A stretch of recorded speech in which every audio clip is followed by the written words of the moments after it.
Bonjour tout le monde. Mon nom est Patrizia Albanese. Je suis la présidente de la Fédération des sciences humaines. On behalf of the Federation for the Humanities and Social Sciences, I'm delighted to welcome you to the final event of our flagship series, Big Thinking, at the 88th Congress of the Humanities and Social Sciences. I'd like to take this opportunity to say how grateful we are to members of the Musqueam people, and especially to Elder Larry Grant for their generosity in providing a welcome to their territory each day during Congress at the President's reception. I've attended a few of the receptions and have been deeply moved by Elder Grant's powerful storytelling and his incredible sense of humor. I would like to acknowledge that the Vancouver campus of the University of British Columbia, where we gather for Congress 2019, is located on the traditional, ancestral, and unceded territory of the Musqueam people.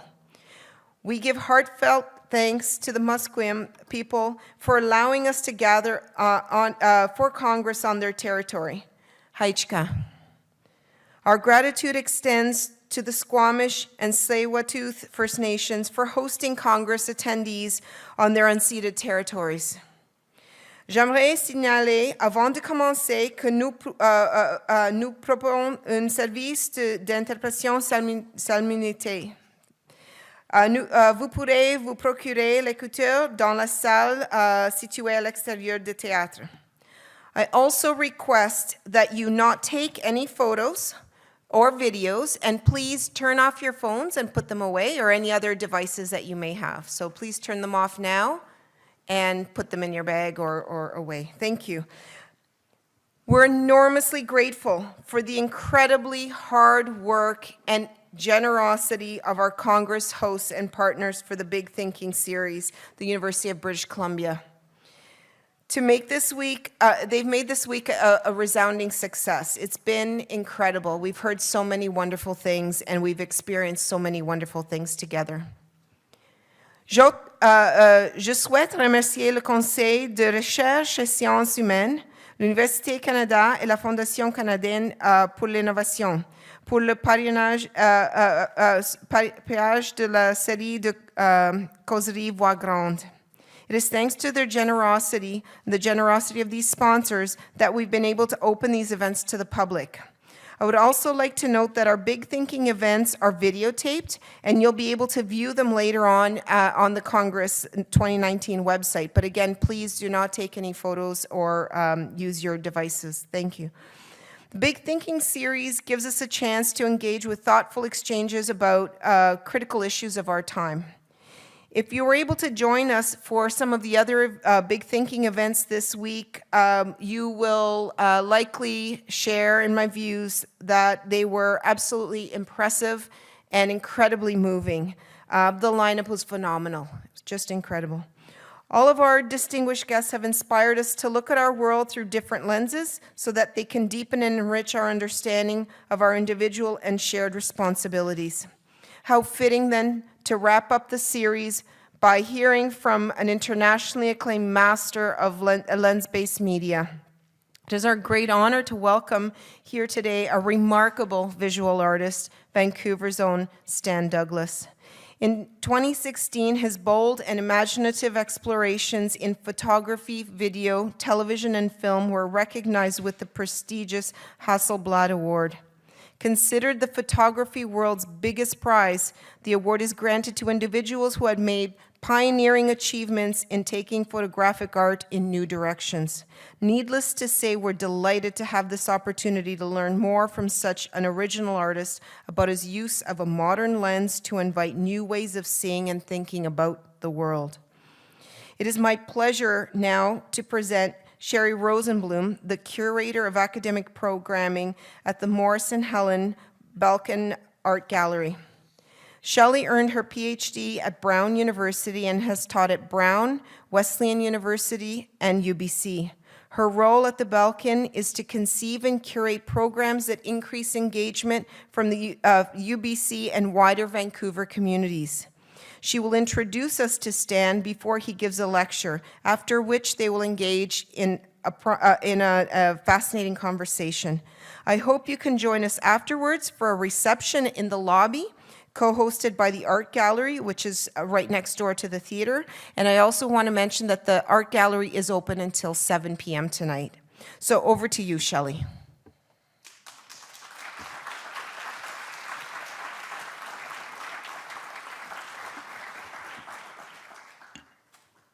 Hello, everyone. Thanks so much for joining us today for Stan Douglas's presentation, Impossible Pictures. For the past 30 years, the renowned Canadian artist Stan Douglas has examined complex intersections of narrative, fact, and fiction through photography, film, and installation. He has been doing this while simultaneously scrutinizing the media he employs and how it shapes our understanding of reality. Douglas's work is often an examination of place: Lisbon, Potsdam, Havana, Detroit, Vancouver. Entangled with the detail of place and politics is a diverse range of source material drawn widely from literary, filmic, and musical contexts. While we may recognize the references, expectations are often frustrated. Instead of narrative fulfillment, Douglas offers us complexity, perplexity, and doubt. His images are often works of historical fiction in the guise of documentary realism. Since the 1980s, Douglas has depicted the social fissures of the post-war period. By recreating in vivid detail scenes of urban unrest and anti-colonial struggle, he depicts people coming to terms with various wars that may never conclude. For his 2006 exhibition at the Belkin Gallery, Inconsolable Memories, Douglas presented work inspired by his trips to Cuba. His photographs depicted the recycled and often dilapidated urban architecture of Havana and its environs. The prints are immaculate and technically flawless, in obvious contrast to the ruin and entropy they portray. The film work is based on the 1968 Cuban cinematic masterpiece, Memories of Underdevelopment, which takes place in the rapidly changing social reality of Cuba following the Bay of Pigs invasion and missile crisis. Douglas's film relocates to 1980, the year of the Mariel boat exodus. Past and present overlap in Douglas's film through his use of two 16-millimeter film loops, unequal in length but projected simultaneously onto one screen. Shots of both documentary and fictional footage combine and recombine to unravel the experience of film and to confront us with existential questions about time. The experience is both poetic and intellectual, one in which the usual signposts are shifted, in which things veer in and out of synchronicity, and which we can safely lose our bearings. Ultimately, his works speculate about how contemporary consciousness is shaped by history and the moving image, by burrowing into the technology of film and finding there intimations of our future. In his 2016 Hasselblad Award essay, Noam Alcott argues that Douglas's newer, massively scaled, high production value images bear the weight that history paintings once did. Instead of representing the all too widely accepted subjects of history, quote, Douglas represents the marginalized and the margins, the seamy side of society, and the seams in the urban fabric, unquote. In the 2012 series Disco Angola, Douglas pairs photographs of revelers at underground discos in New York in the late 70s with scenes of ordinary people in post-independence Angola. The image in the announcement for today's talk comes from a more recent series of work triggered by the uprisings of the early 2010s, including the Arab Spring and other riots across the globe. Here, the artist is focused on moments when social structures break down. The vast images show the London riots in 2011 from an aerial perspective as police and demonstrators confront one another, and lays bare a visual regime linked to 21st century surveillance techniques. Characteristic of Douglas's sensitivity to the nuanced dynamics of public and private memory, these new works look at racial and class tensions and at confrontation and its aftermath. They ask us to revisit recent history and to consider the countless stories and fragments of reality in which truth and empathy lie. Stan Douglas, as you just heard from Patricia, was born in Vancouver, where he continues to live and work. He has been a leader in challenging assumptions about museum space and in blurring the boundaries between visual art, cinema, television, and theater. He has received many awards, including the Hasselblad Award. He is a recipient of the Scotiabank Photography Award 2013 and the Infinity Award from the International Center of Photography, New York 2012. Douglas's work has been the subject of many solo exhibitions at prominent institutions worldwide since the 80s. Finally, Douglas is on faculty at the Art Center College of Design in California. Please join me in a warm welcome for Stan Douglas.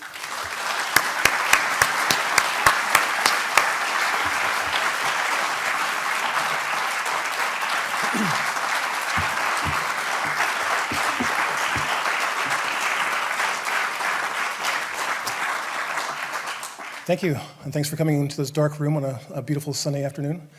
I've been asked to talk about the use of historical reconstruction in my work, and I'm going to talk about two projects from the last number of years. One around what was happening in Vancouver in mid-century, and what was happening in the UK around 2011.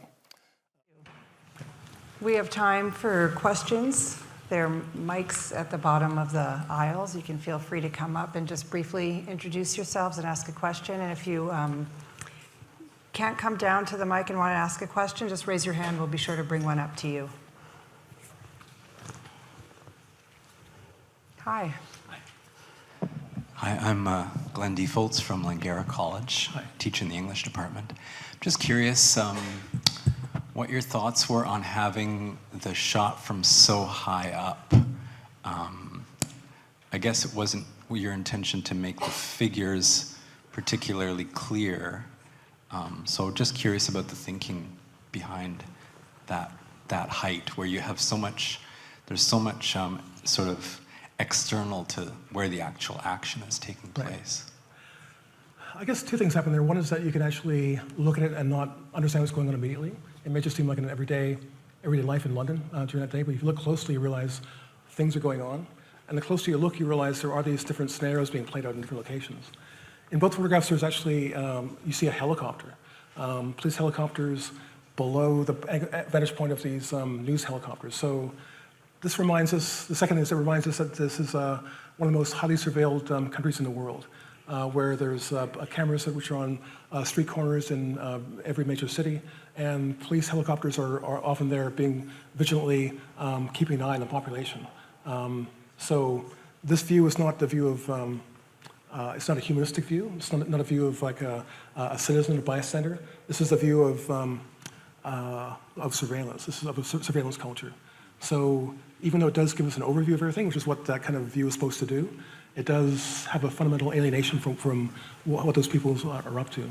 So people turn into kind of atomized, into monads, as opposed to being discrete people, even though you do get a sense of their age, their class background, but by looking at them, it's not that specific. Mm-hmm. But having this kind of scale, like as I said before, like a Bruegel painting, have the sort of a sense of time being played out spatially in the image. Thank you. Yeah. Hey. Hey, Shelley, Stan. Clint Burnham from Simon Fraser University. I was thinking of when that helicopter came in, it's kind of like the bird that suddenly appears in Hitchcock's Birds from that, that shot up, and it sort of comes right into your eye in a certain kind of way. But I was wondering about comparing the London shots to every building on 100 Block West Hastings, which is, so that's horizontal versus vertical. 100 West Hastings, sometimes criticized for being depopulated and how that relates to gentrification going on at that time. But then in terms of your repopulating of the London shots, that subjectivity, I mean, you talked about it just now as a monad, but those subjects are also collective in a way. And I wonder, I mean, Jordan and I were just thinking, or Jordan was just mentioning 1848, print media, now social media. And even during the hockey riots, there was a call out to come into downtown Vancouver via social media. So I wonder if you would do you think there's a possibility of a collective subject in the London shots in 2011, or I mean, not to be too utopian, perhaps, but why not? As a global collective subject, and do you think you were able to find that or to picture that with your picture making? That always my point, actually, to suggest there was this global subject, as much as I said before, where 1848 people get the news that this is happening, and thought, hey, we can do that too. And in a way, there's kind of this aesthetic feeling. These people are sort of coming up upon us, being what's the right thing to do in this moment in 2011, in a much faster way, being connected by social media. I can't do Damascus. I can't do Cairo. I may be able to do Tunis, and I'm actually working on doing that right now. But I do want to complete this thing in some sense, of having that the same feeling of distrust of the political class was taking place, and the expression that was possible was so limited. But these people have made themselves into a body. They have made themselves into a group. They're not individualized in terms of being this or that bourgeois subject, but they do have a collective consciousness, I believe, in the other sense. Thanks. Yeah, thank you.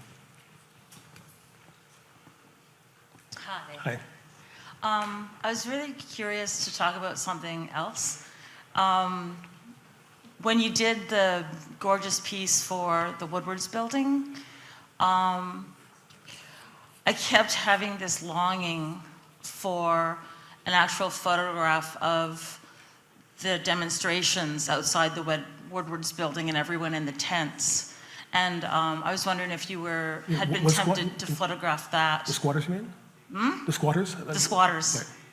I was wondering if you were tempted to photograph that as well as the historical reproduction that you made. It did cross my mind. But I thought there was wonderful symbology, and like that you paid homage to the unrest that was happening at that moment. yeah. My thesis is that what happened in 1971 is the cause of what happened later on. It's the cause of the gentrification of the neighborhood. It was the cause of it going fallow for so long. And in a way, I wonder how West Hastings is sort of pointedly depopulated, because this is a place that capital decided to neglect and leave it alone, make it empty. It's a place to contain poverty and vice until they could be exploited again. Yeah. This is a clearly intentional activity. It's a repeating pattern in the area. Yeah. Of course. But yeah, I did consider that, but I mean, originally I thought it'd be cheaper just to shoot outside, because if I shoot in a gigantic space like Woodwards, I'd have to do it with CG, which I was not familiar with at that point, or build it, which was just kind of beyond my means at that point. Because at that time, it was all gone. So I was kind of left with doing what I did. It did cross my mind. It just was too challenging to do that. Thank you very much. Thank you.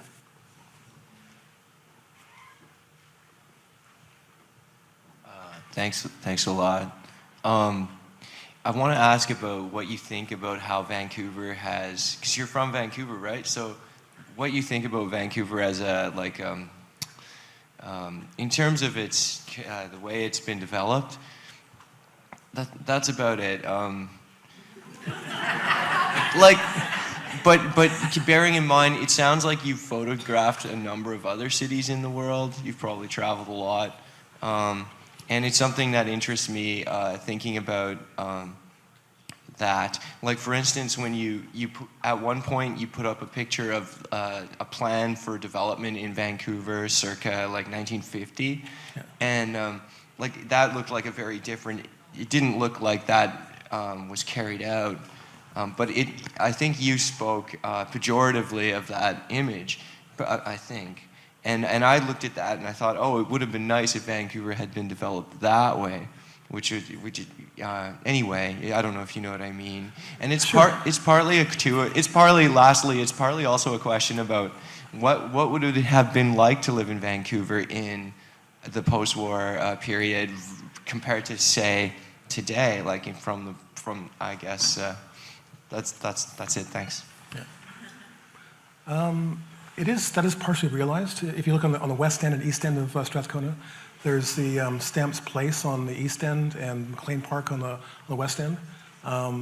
They're part of that, kind of what's left of the planning, of that social planning that was intended for that area.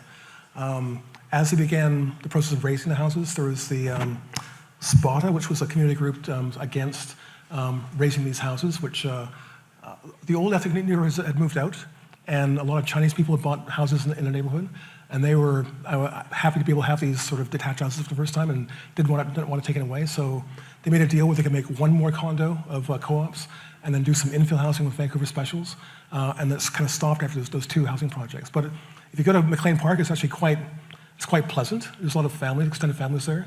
But Stamps Place on the other end has got kind of a different vibe because a lot of people with mental problems are there, that kind of thing. And it's right beside the train tracks and the highway, so it's a kind of a different condition altogether. But Vancouver is kind of, not really strong on urban planning. And kind of capital kinds of drives what happens, which is was quite random. And a lot of amazing buildings have been lost because of that. And if you go away for a year, come back, it's a different city because the city's always eating itself. It's kind of Wild West mentality where make short-term buildings for short-term profit and not long-term sustainable neighborhoods. Yeah. Hi, thank you for sharing your work. I have a question, and I guess it boils down to how you engage with the notion of empathy. But where I'm coming from with that question is, especially when you showed your work with Hogan's Alley, it reminded me how virtual reality these days are more and more used to try to elicit empathy for certain cause. And I see that being done with climate change, with the energy industry, trying to bring exposure to a lot of these catastrophes or things that happen that may be more invisible to mainstream consumer, and also cameras going into really people's homes to try to obtain footage, and that then uses the medium of virtual reality to disseminate and try to elicit empathy and fight for various causes, which are quite problematic in certain ways, as certain media scholars have worked on. So I'm curious, in your work with digital reconstruction, virtual reality, how you thought about this notion of empathy going back into the past and for the political or social political causes that interest you. Thanks. I approach it in different ways in different works. Like there's one approach that happens in Helen Lawrence, and around the same time as that project was getting stalled for various reasons, I had also this research on that area, so I made photographs called Mid-Century Studio to kind of depict the different ways of life that were present in that era. And so different approaches, different media have different aspects of what life was like in those areas, make those things possible. But I'm kind of skeptical about technical media being a vehicle for empathy, because the medium itself is full of so much content in terms of the subjectivity that creates it. And going back to photography as being kind of a bourgeois technology of representation made for the bourgeoisie in the area of their ascendance in the early 19th century. It kind of depicts their view of the world as sort of the centrality of a sort of individual subject, solitary subject that depicts coming from perspective is encased in a medium of photography. Just as VR somehow would seem to take that sort of vanishing point and surround the viewer with it, it is less liberatory than the bourgeois medium of photography is, because the apparatus that's enclosing the viewer is kind of all powerful, and there's no real chance of escape. And the virtual reality that they're creating for you to supposedly interact with or be free within is absolutely controlled by those corporations that build that reality. So I'm kind of two minds of that. We have time for one more question? Okay. I'd like to ask, first I'd like to say thank you for that exquisite and generative talk and your generous responses to the questions. And I wonder if I could end on my own question to Stan Douglas, the historian, about questions of periodization and what kind of narrative conceit or argument that might be. So you spoke about the 40s as this liminal space between a wartime paradigm and what became the ideology or fantasy of the 50s. We've been thinking a lot about the 70s at the Belkin over the past 2 years, and I wonder if you'd speak to how periodization works in your work and what kind of role the 70s played in your thinking. Well, I am that 70s guy. So much of my work is kind of set in the 70s, and because it feels like a real transitional moment in our culture, both economically and socially. It was very productive. It was actually kind of a moment of economic uncertainty and instability for many people, and especially because the Bretton Woods organizations were falling apart. At the same time, there was sort of this outburst of creativity in music and generally in culture, even in spite of that condition. So that's been a generative moment for me, because it's an area that I kind of remember because I'm old enough to remember the 70s, but understand the strangeness of things which was natural then compared to what we take as being natural today. So those things I'm able to work with. But the culture of the post-war period, like in Helen Lawrence, is quite alien to me, so that's really an act of reconstruction, trying to build something which is very, very foreign. But that's grim. Yeah. But yeah, Stan Douglas historian. I keep on going back to the 70s. My latest play is set in 1976. It's about Leonard Peltier's extradition hearing. Mm-hmm. And again, another condition where the sort of notion of establishing sovereignty for the indigenous people in North America was kind of crucial, and people were doing something about that in a way that might teach us something about what we should do today. Thank you. And in thinking about that periodization and these moments or temporal gaps of promise, do you think in your mind, in your projects, about the comparative promise, utopian promise of the 70s and the utopian potential promise of the unrest of the 2010s more recently? I guess my most optimistic work is a video called Luanda Kinshasa, which kind of extends the sort of Pan-African idea or Pan-cultural idea that Miles Davis was working with. And so I thought that if his combination of jazz and rock, which introduced Indian classical music into the mix with his record On the Corner, I brought into that Afrobeat. And so, with this, it sort of seems, using a hybrid of various cultures, we can make a musical language that kind of represents us all. And that utopian impulse from the 70s is something I'm very interested in sort of like not forgetting. That seems like the perfect point to end a big thinking series on circles of conversation. Thank you so much. Thank you.